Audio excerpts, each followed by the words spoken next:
Cuando lo pienso, ¿sabes lo que más me fastidia, por no decir otra cosa? No es que te cuenten una mala historia, puede pasar.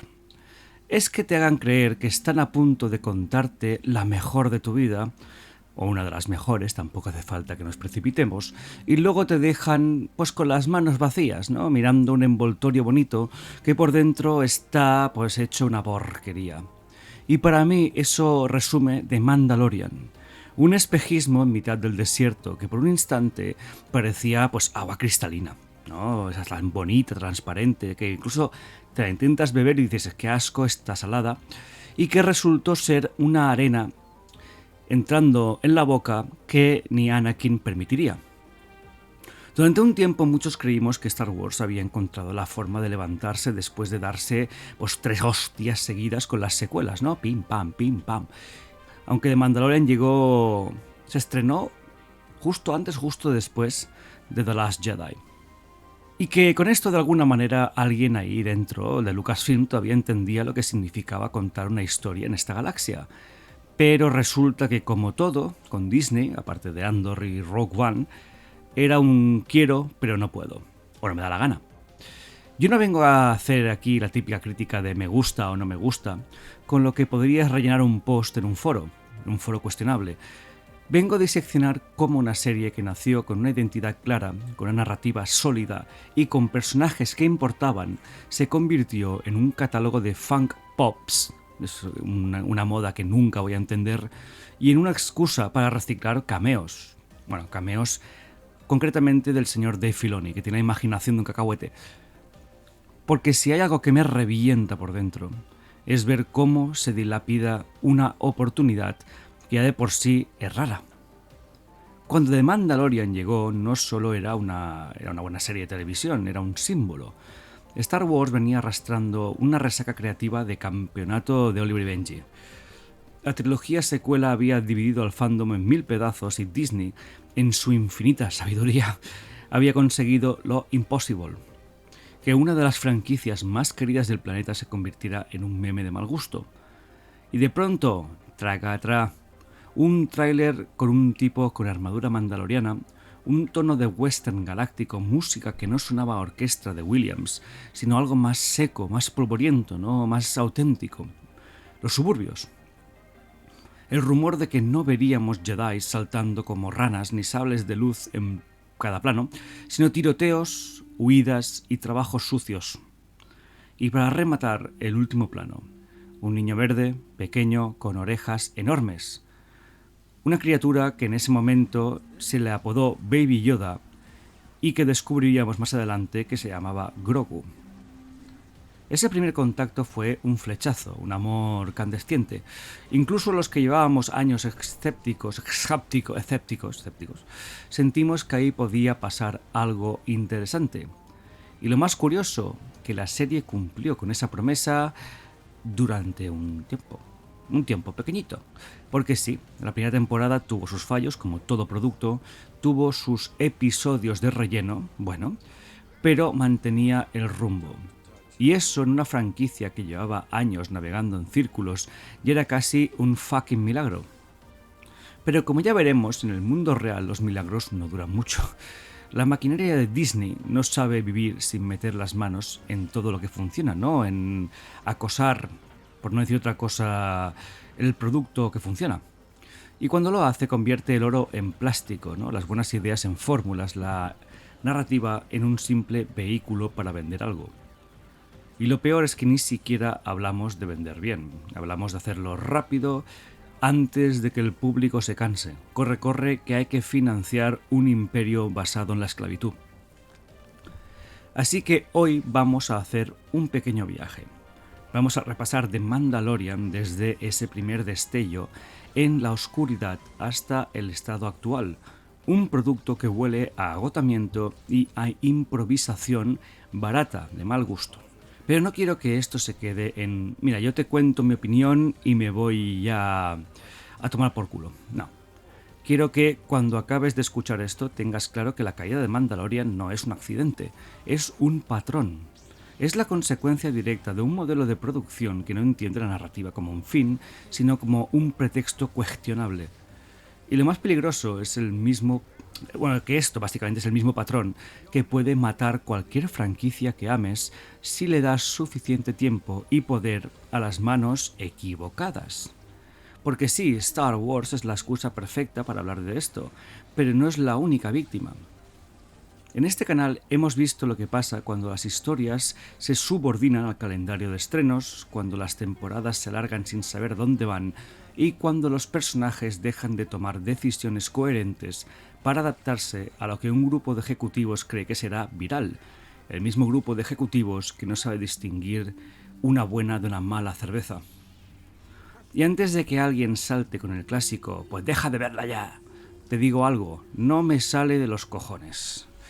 No voy a dejar de verla porque es parte de algo que me importa.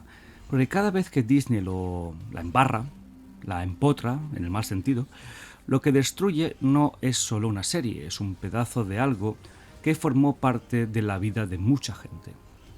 Y no voy a fingir que no me importa, porque eso sería una falacia. Y a mí, si algo me importa de verdad, pues lo critico porque creo que puede ser mejor, y si algo me decepciona, lo voy a decir. Y si algo me da motivos para creer que puede mejorar, tendrá mi apoyo. O tengo que reenviaros a todos los vídeos que he hecho de Andor diciéndolo la puta obra maestra que es. Ese es el contrato emocional que tengo con las historias que me han marcado, y un contrato emocional que comparto con todos ustedes, porque pienso que es importante, porque aquí más de uno que ya nos conocemos por nombre. Sé que para vosotros este tipo de franquicias o de sagas no son simple entretenimiento, sino que son esto, un contrato basado en las emociones.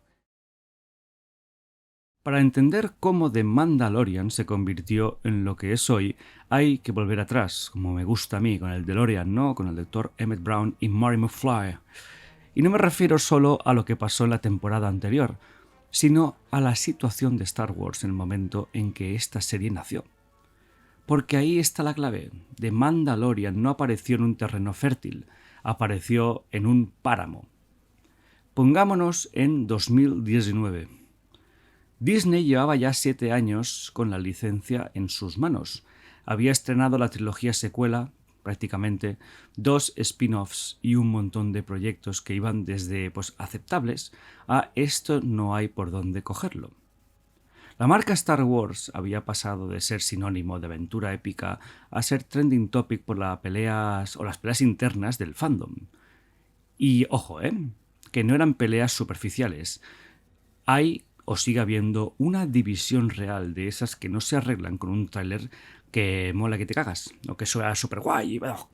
El episodio 7, una de las copias más descaradas de la historia, ya era consagrado como un reboot disfrazado. El episodio 8 fue un suicidio narrativo y el 9 es una de las porquerías más grandes que he visto nunca, ¿no? Una recompilación de parches mal cosidos para intentar allanar el terreno para los borregos. Entre medias, Solo, Star Wars Story, se convirtió en la primera película de Star Wars en perder money. Rogue One fue la excepción que nos hizo pensar que todavía saben hacer algo bien cuando le dan, de alguna manera, control creativo a las personas adecuadas, ¿no? Gareth Edwards, John Knoll. Pero incluso así, esa chispa se perdió rápido. Y déjenme que disfrute de mi café. Joder, para leer esto, desde luego el café ayuda un montón. En ese contexto, cualquier cosa que oliera nuevo era vista con escepticismo. Qué manía tengo de poner esta palabra en los guiones cuando me rompe la boca. Y sinceramente, ¿quién iba a apostar por una serie de televisión sobre un mandaloriano anónimo, sin Jedis, sin Skywalkers y sin batallas espaciales a gran escala? Porque parece que Star Wars se había convertido solo en esto, ¿no? Luces, sombras, explosiones, pim, pim, pim. La respuesta es casi nadie. Hasta que vimos un primer avance. Dices, ¡hostia! Ahí es donde la narrativa de Mandalorian empezó a ganarse a la gente, con promesas implícitas. El tono era distinto. La fotografía era lo que Sergio Leone hubiera utilizado en el siglo XXI. Polvo y sangre. La música de Ludwig Göransson, perdón si produzco, ya lo diré, pronuncio esto mal, no tenía nada que ver con las partituras clásicas de Williams, una música minimalista, inquietante, con un toque tribal que te decía, esto es Star Wars, pero te voy a llevar a un sitio que no conoces. O sea que para mí eso era como, por fin, ¿no? La expresión de hostia, por fin se atreven a hacer algo diferente. Y luego llegó él, Baby Yoda, un golpe maestro de diseño y marketing, pero que al principio no se sentía como marketing, sino mira este misterio, ¿quién es esta criatura? ¿Por qué es tan importante? En ese momento, Grogu era un catalizador narrativo y no un peluche en un escaparate. Gracias después a todos los creadores de contenido con deficiencias intelectuales y gente que no entiendo por qué está obsesionada con peluches a ciertas edades, pues lo cambió todo. Lo que The Mandalorian prometía en ese momento era simple pero potente, una historia pequeña en un universo enorme. Un hombre con un código, un niño vulnerable y un viaje que podía ir a cualquier parte. Una estructura de aventuras semiautónomas que poco a poco te iban dibujando un mapa más grande. Nada de emperadores resucitados, ¿no? Palpatines. Bueno, aunque la temporada 2 ya empezaba a tocar los huevos. Nada de Jedi omnipresentes. Nada de batallas CGI donde todo explota, pero nada importa. Pero aquí está el detalle que muchos pasaron por alto. Cuando The Mandalorian llegó, era una oportunidad de rehabilitación para toda la marca. Si funcionaba, Disney tendría un ejemplo vivo de que se podía contar algo diferente dentro de Star Wars y que la gente respondía bien. Y si fracasaba, bueno, sería otra más en la lista de tropiezos, pero con menos ruido porque era solo una serie. La puta excusa. Esa carta de bajo riesgo fue lo que permitió que la primera temporada tuviera tanta identidad propia. Al principio, The Mandalorian no parecía diseñada por un comité de marketing. No estaba obsesionada con cumplir cuotas de cameos o con rehacer momentos icónicos. Estaba más interesada en construir un mundo, en mostrarte rincones de la galaxia muy lejana que nunca habías visto y en dejar que los personajes respiraran un poco. Y eso en un Star Wars post-secuela era casi un lujo pues bastante prematuro. Claro que, a ver, ese lujo duró lo que tarda un ejecutivo en oler un producto que funciona y decidir que hay que exprimirlo hasta dejarlo seco, un poquito como su cerebro, pero al revés. Porque aquí no estamos hablando de un accidente. El declive de The Mandalorian es el resultado de un patrón que se repite en toda franquicia que cae en manos de una maquinaria que prioriza el calendario de estrenos sobre la coherencia narrativa. Empecemos con Mandalorian No. 1. La primera temporada de este producto fue para muchos como un abrir una ventana después de años respirando aire que olía a mierda. No era perfecta, ni mucho menos, pero tenía algo que hacía tiempo que no veíamos en Star Wars, y eso es personalidad. Din Djarin, interpretado por Pedro Pascal, o por sus dobles de acción el 90% del tiempo, no era el típico héroe que lo resuelve todo con discursos inspiradores. Es un tipo silencioso, hermético, guiado por un código que no necesitaba explicarte a cada momento.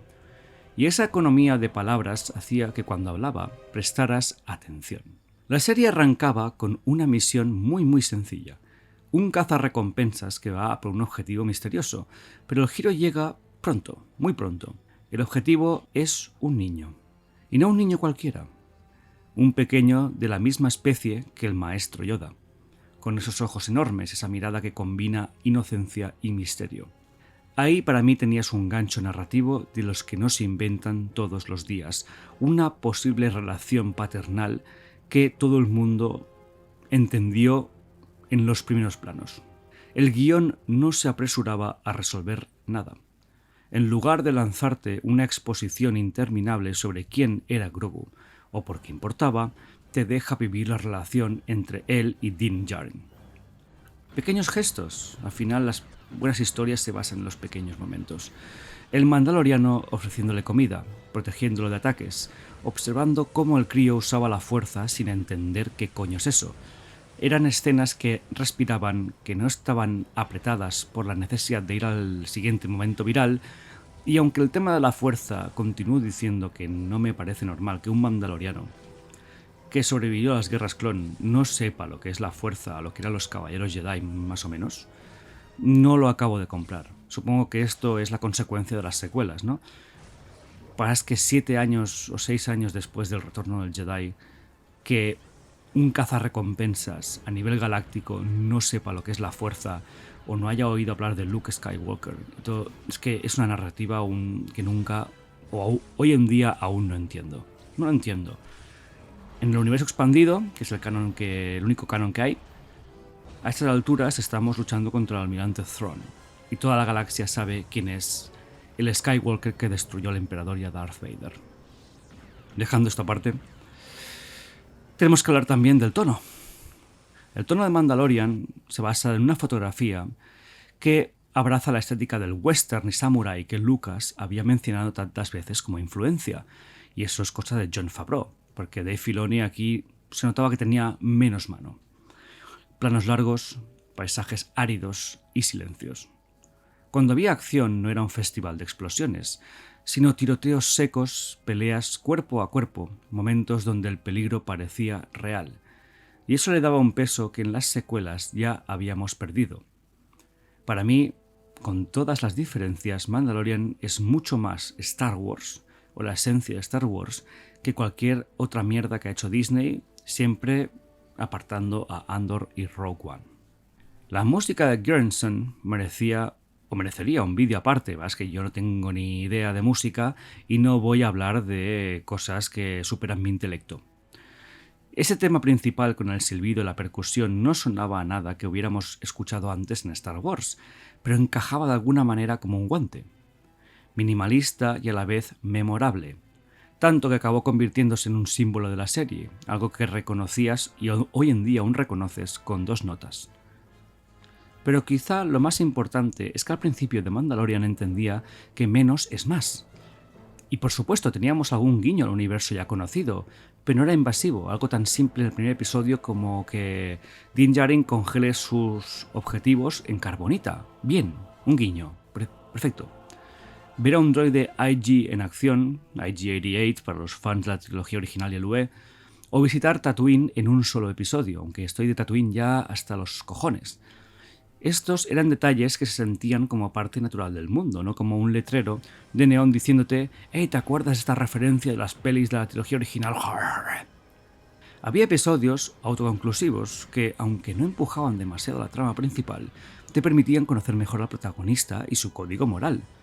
Por ejemplo, aquel en el que Din ayuda a un pueblo a defenderse de un ataque, que es el episodio 4, dirigido por Bryce Dallas Howard, protagonista de Jurassic World, una mierda de película, un pedazo de actriz, y hija del ya consagrado director Ron Howard. Y aquí quiero hacer un inciso, que es que tanto que Disney se llena la boca con que el papel de la mujer en dirección en el cine, tenías aquí a una mujer que ha dirigido varios episodios de Mandalorian, que son probablemente los que tienen del mejor nivel directivo y de una calidad para mí superior en muchos casos, y no le has dado un proyecto que valga la pena. Pues después aparece Deborah Chow, que como es inclusivamente diferente, ¿no? Porque una mujer asiática, de color, pues encaja mucho, ¿no? Con esta agenda 2030 que se dice, y le das la serie entera de Obi-Wan Kenobi. Pues os imagináis la serie de Obi-Wan dirigida por Bryce Dallas Howard, perdón.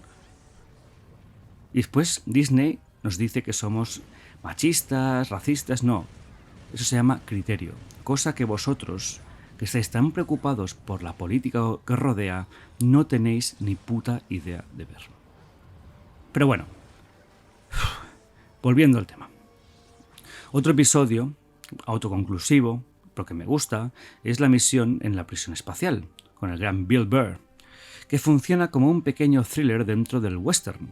Esos capítulos no eran simple relleno porque refuerzan la identidad de la serie, la de un vagabundo en un universo hostil tomando decisiones difíciles en cada parada. Y aquí es donde, visto en retrospectiva, te das cuenta de lo realmente difícil que es mantener ese equilibrio. En la primera temporada de Mandalorian parecía una serie que sabía lo que quería ser. No habíamos llegado al desfile de cameos, no era una telenovela galáctica, aunque tiene que en parte serlo, sino un relato sobre la relación entre un hombre y un niño en medio de un mundo que no perdona. Seguramente lo más cercano, la primera temporada, cuidado, que tendríamos o que tendremos a la serie Underworld, producida y dirigida por George Lucas. Algún día tenemos que hablar de eso. Y claro, pues ahora también sabemos a estas alturas de la película que esa pureza que presentó esta primera temporada duraría muy poco. Pero en 2019 pues la sensación era distinta. La gente estaba enganchada, los memes de Baby Yoda invadía internet y por primera vez en mucho tiempo hablar de Star Wars en positivo no te metía en una guerra en redes sociales. Si hubieran mantenido esa línea, si hubieran decidido que la prioridad era la historia y no la lista de sorpresas para cada capítulo, probablemente hoy estaríamos hablando de Mandalorian como uno de los grandes productos televisivos de la última década. Pero lo que pasó después ya lo conocemos todos. Alguien decidió que había que expandir el éxito, y lo que expandieron no fue la historia, fue la lista de personajes invitados gracias a que el señor Dave Filoni se iba haciendo con el control cada vez más de la serie, del producto, del marketing, y ya sabemos dónde nos llevó esto. Un suicidio colectivo de algo que olía a oro y acabó pues con un tacto más parecido al plástico industrial. Si la primera temporada de Mandalorian fue como encontrar un oasis en medio del desierto, la segunda fue como descubrir que el agua estaba empezando a saber a cloro. La temporada 2 de Mandalorian arranca bien, arranca fuerte. Volvemos a ver a Din Djarin en acción, a Grogu siendo adorable sin pasarse de la rosca y a esos pequeños encargos que en el fondo servían para acercarnos a la trama central. El objetivo era claro: reunir pistas para devolver a Grogu con los de su especie, de alguna manera los caballeros Jedi. Una premisa pues sencilla, fácil de seguir y con espacio para que la narrativa creciera. Pero pronto empezaron las grietas. En lugar de construir sobre lo que funcionaba, la serie comenzó a girar hacia algo que a muchos nos encendió la alarma, ¿no? El desfile de cameos. Cada capítulo parecía diseñado para introducir un personaje conocido y no para avanzar la historia. No iré por orden, ¿vale? Pero empecemos con el amigo Boba Fett, que llevaba décadas siendo un icono del fandom a pesar de tenerla en las películas más bien poco desarrollo.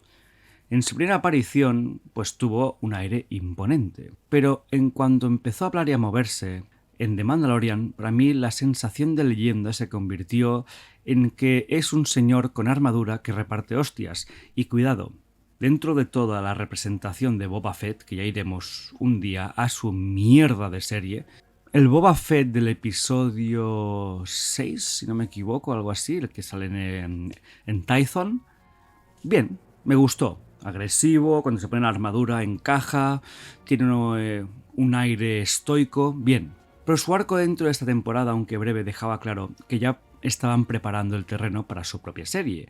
Y en el fondo, eso para mí robó el potencial real que tenía pues una alianza entre Din Djarin y Boba Fett. O como mínimo que Boba Fett me gusta que sea un tío con su honor, ¿no? Honor de mandaloriano, y que realmente ayuda a Din a recuperar a Grogu, que participe en ello, pero que después realmente hubiera preferido que se hubiera quedado como un secundario, porque cuando le dieron un protagonismo, no sé por qué la gente no se dio cuenta de que o preparabas una historia muy bien hecha o sería un fracaso absoluto, pero bueno. Luego llegó la pesadilla de Filoni a estas alturas, porque en ese momento yo aún estaba enamorado, que es Ahsoka Tano. Un personaje querido por quienes habían seguido The Clone Wars y Rebels, pero que para el espectador casual caía como un meteorito sin contexto. Su capítulo, para mí, es muy bueno. No confundamos de concepto. Está bien dirigido por Filoni, está bien interpretado, está bien... Es una mini historia interesante. pero se sentía desconectado del resto, porque aquí estaban empezando a hacer que Star Wars fuera el nuevo Marvel. Básicamente, igual que con Boba Fett, presentar al personaje, reincorporarlo al canon, para después que su propia serie es un teaser de la serie. Aquí tienes a Ahsoka, que por cierto tendrá su propia serie, guiño guiño, así que quédate con su cara. Y también, obviamente, solo faltaría mencionar al gran almirante Thrawn, ¿no? No podía ser más evidente. Y para mí narrativamente esto fue como apretar el freno de mano, ¿no? El viaje de Din se paralizó para hacer un paréntesis de presentación. Y entonces llega el golpe final. Luke Skywalker, digital en el episodio final. Bueno, digital la cara. Vale, a ver, voy a ser sincero. Cuando lo vi por primera vez me emocioné mucho. Pero aparte de que fuera Luke, mi mente empezó a viajar, mi mente empezó a pensar todas las posibilidades e incluso fui tan imbécil de creerme que esto era un primer paso para quitar las secuelas del medio, ¿no? De que vamos a rehacer de alguna manera la historia de post-Retorno del Jedi con el look adecuado, con los personajes adecuados y con el conflicto adecuado. ¿Vale? Porque al final esto, cuando lo miras a distancia, fue un momento emocional, pero solo a nivel superficial. Porque ver a Luke aparecer, derrotar a los Dark Troopers y llevarse a Grogu era un bombazo visual muy inteligente, pero mirándolo en frío fue un truco barato. Un clímax construido sobre la nostalgia más primaria, que funcionó para cerrar la temporada con ruido, pero que en realidad evitaba la pregunta más importante. ¿Y ahora qué pollas hacemos aquí? Porque aquí está el problema real de esta temporada. En lugar de usar el fanservice como un condimento, lo convirtieron en el plato principal, y cuando haces eso la historia deja de tener sabor propio. La trama central se volvió un hilo que apenas podía sostener el peso de tanto invitado especial. Los capítulos ya no eran piezas de un todo, sino vitrinas para mostrar «mira quién ha venido hoy». Esto además tuvo un efecto colateral grave. Din Djarin y Grogu, el corazón de la serie, empezó a perder el protagonismo emocional. En la primera temporada cada episodio servía para reforzar su vínculo. En la segunda muchas veces eran espectadores de lo que hacían otros personajes. La misión original se diluyó entre recados y cameos. La sensación de peligro real desapareció porque sabías que en cualquier momento aparecería alguien famoso para resolverlo. Y no estoy diciendo que el fanservice sea malo por definición, no lo es. Un guiño bien colocado, un personaje que vuelve y aporta algo como Luke, puede ser oro narrativo. El problema es que cuando el fanservice no está al servicio de la historia, sino que la historia está al servicio del fanservice, pues se convierte en una contradicción preocupante. Lo peor es que el cierre de la temporada con Grogu marchándose con Luke podría haber sido un punto de inflexión brutal ya no solo para la serie, sino para el canon de Star Wars. Podría haber marcado un cambio de rumbo. Din debería haberse enfrentado a un nuevo propósito, la oportunidad de explorar el mundo mandaloriano en profundidad, como la tercera temporada o volver a Mandalore, pero bien. Pero nos encontramos que en lugar de construir sobre esa separación, decidieron revertirla de la forma más chapucera e insultante posible, que es encima en otra serie que fue The Book of Boba Fett. The Book of Boba Fett. Anulando cualquier peso emocional que tuviera ese final, que es lo que más me dolió y hablaremos de eso. La segunda temporada fue el momento en que The Mandalorian empezó a dejar de ser una historia coherente para convertirse en un escaparate de marca. Y lo más frustrante es que técnicamente todavía funcionaba. Las escenas de acción eran buenas. El ritmo entretenía y cada cameo levantaba hype en redes, que lo entiendo. Pero debajo de todo eso, el motor narrativo ya estaba gripando, estaba empezando a gritar de dolor. Y si algo he aprendido viendo caer a franquicias enteras, es que cuando gripas el motor, da igual cuántas piezas brillantes le pongas encima, ya que el viaje se va a acabar antes o después. Si la segunda temporada fue el momento en que The Mandalorian empezó a perder el rumbo, la tercera es cuando directamente tiraron al mapa al fuego y decidieron improvisar el viaje sobre la marcha. Y cuando digo improvisar no me refiero a esa creatividad orgánica que a veces mejora una historia. Hablo de improvisar como quien rellena un examen sin haber estudiado. La tercera temporada llegó con una promesa implícita. Ahora sí íbamos a entrar en la gran trama mandaloriana, ¿no? Explora el regreso a Mandalore, la unificación de los clanes, el peso del Darksaber y todo lo que significa. Y sí, técnicamente esos elementos están ahí, pero la ejecución es tan plana, tan burocrática, tan mierda, que el interés se evapora antes de que puedas darte cuenta.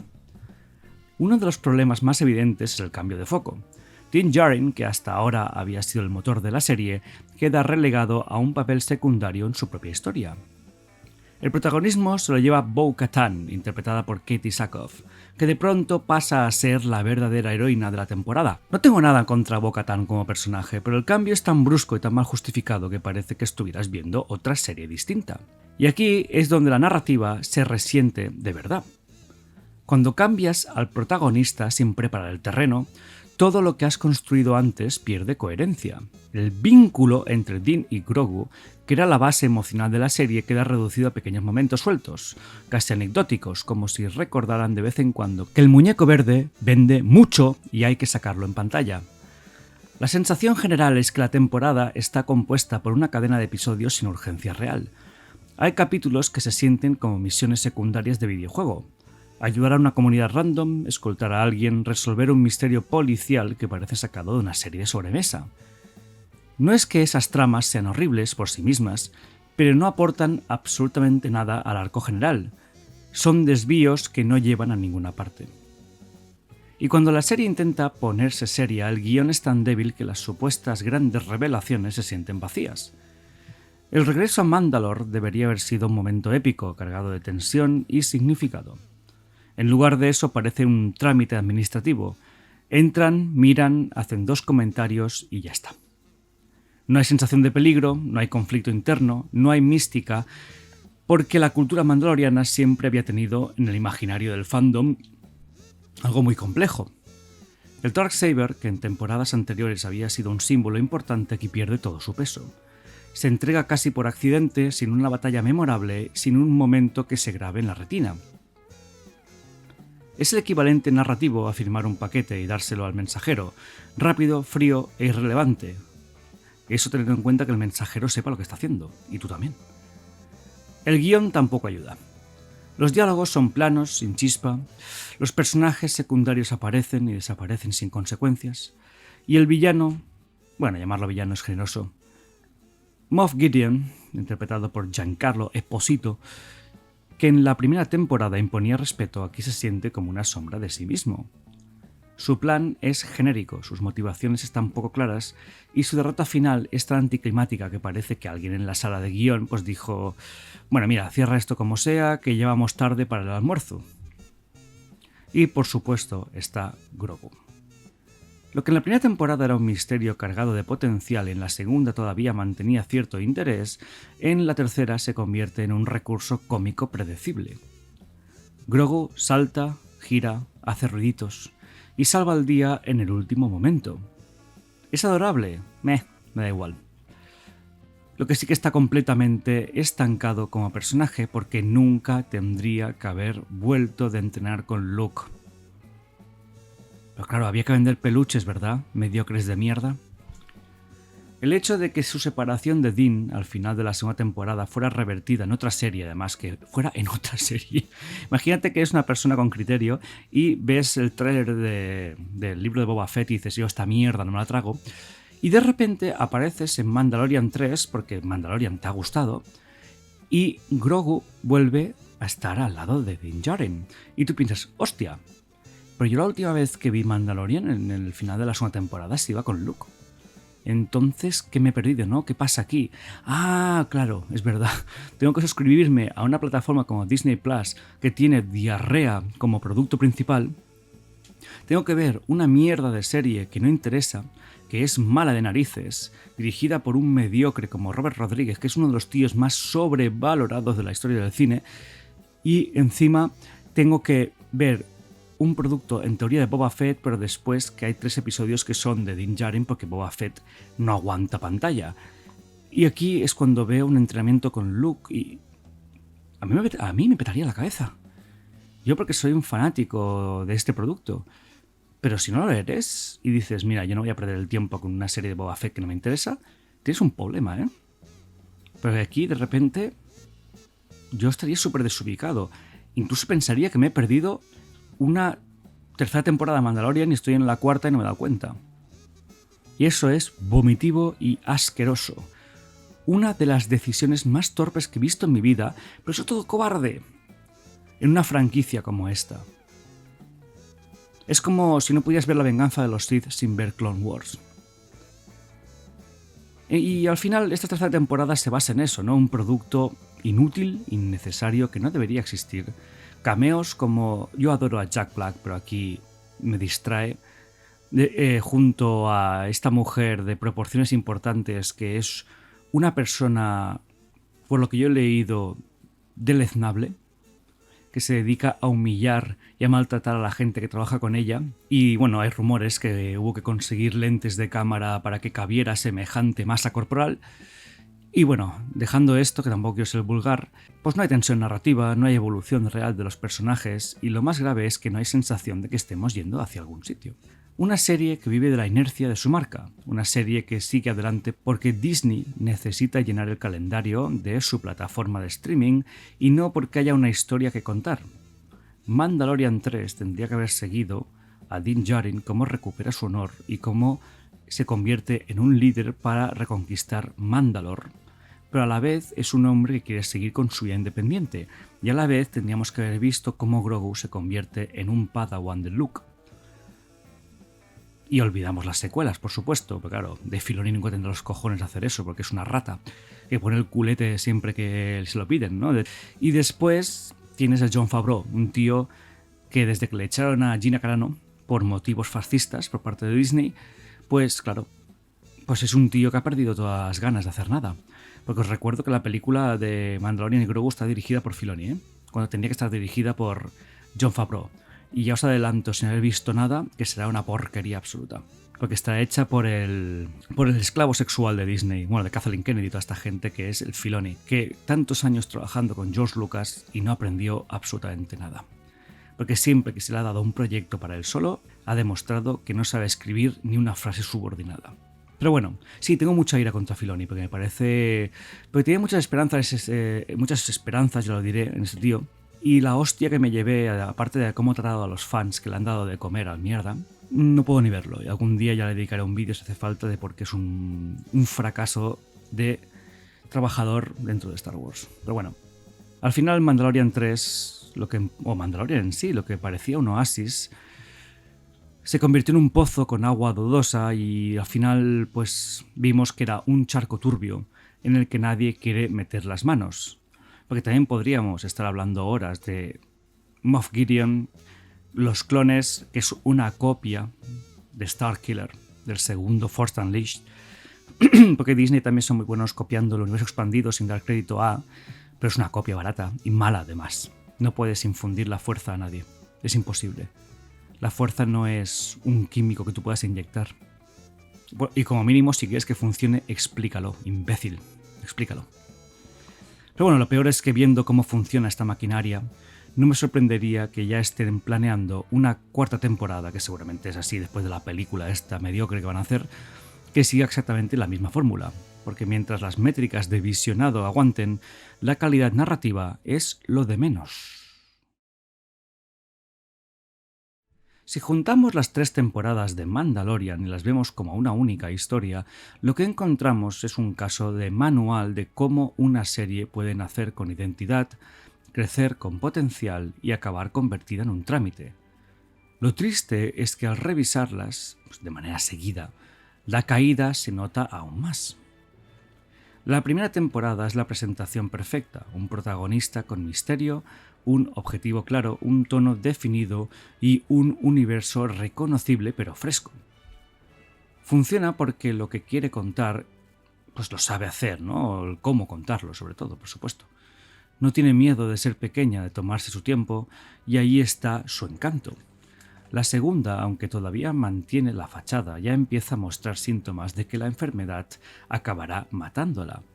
El fanservice se convierte en protagonista gracias a Filoni, el guión se estira para meter cameos y la trama principal se frena para hacer espacio a las presentaciones de otros productos.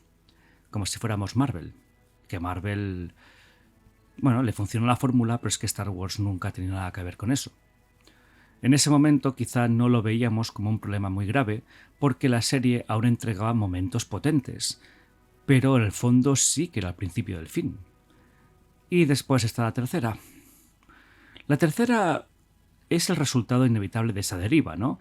Es un producto que te pone de muy mala hostia, porque vienes de algo muy bonito y te están entregando un producto a medio hacer. Te han entregado un bocadillo que ya estaba mordido antes por una persona que no se ha limpiado los dientes, ¿no?, antes de pegarle el sablazo. Un producto sin urgencia, con un protagonista desplazado y un objetivo que cuando llega sabe a trámite porque a nadie le importa. La narrativa ya no dirige la serie, sino que la dirige el calendario de producción. Lo curioso es que si uno analiza fríamente, no hay un único momento en el que Mandalorian muera. No es como si un día todo cambiara y de repente fuera otra serie. Pues no, porque es que es un proceso gradual, es una erosión constante en la que cada pequeña concesión al marketing, cada desvío forzado para introducir a otro personaje, va destruyendo o menguando la historia principal. Y esa erosión es lo que más me pone de mala hostia. Porque cuando algo nace mediocre, al menos pues las expectativas están muertas, como Obi-Wan Kenobi. Pero cuando algo nace con potencial y lo ves caer poco a poco, capítulo tras capítulo, la decepción se acumula. Es como ver como un amigo al que admiras se rodea de gente que solo le quiere por interés y poco a poco deja de ser el mismo. El patrón aquí es claro y te lo voy a explicar otra vez por si no se entendió. Éxito inicial inesperado, libertad creativa relativa. Atención de los ejecutivos, hay que expandir esto, hay que meter más, hay que pensar en el merchandising. Fanservice como motor. La trama se adapta para incluir lo que funciona en redes. Protagonista diluido, porque ya no importa tanto quién cuenta la historia, sino cuántos personajes podemos meter ahí para que los tontos compren nuestro producto caducado. Y finales revertidos o sin consecuencia, para mantener las piezas en el tablero y poder usarlas cuando convenga. Este esquema aplicado de Mandalorian es lo que nos ha traído hasta aquí. Y no es solo un problema de esta serie, es un síntoma de cómo se hacen las cosas en la era del contenido infinito. Disney no está contando historias, hace años que no las cuenta, está gestionando propiedades intelectuales. El guión no es un mapa, es un catálogo que tú después te llevas al centro comercial y dices ¿qué mierda voy a querer hoy? Las temporadas no son capítulos de un relato, son slots en un calendario que hay que llenar. Y mientras eso siga así, da igual que el producto se llame Mandalorian, Ahsoka, Obi-Wan Kenobi, quiero decir, Indiana Jones y el pañal maldito, la narrativa siempre va a estar en segundo plano. Lo más frustrante es que todo esto era evitable. Si The Mandalorian hubiera mantenido el foco en Din y Grogu haciendo sus aventuras, si el fanservice hubiera estado al servicio de la trama en lugar de al revés, si las temporadas hubieran tenido un arco claro en lugar de ser una colección de misiones inconexas, hoy estaríamos hablando de una de las mejores series de ciencia ficción de la última década. Pero no. La serie eligió, o la hicieron elegir, el camino fácil, el de las recompensas instantáneas, los cameos que duran un día en Twitter, las resoluciones rápidas para que nadie tenga que esperar. Y ese camino solo lleva a un lugar o al mismo destino que la mayoría de los productos de Disney hoy en día: al olvido absoluto.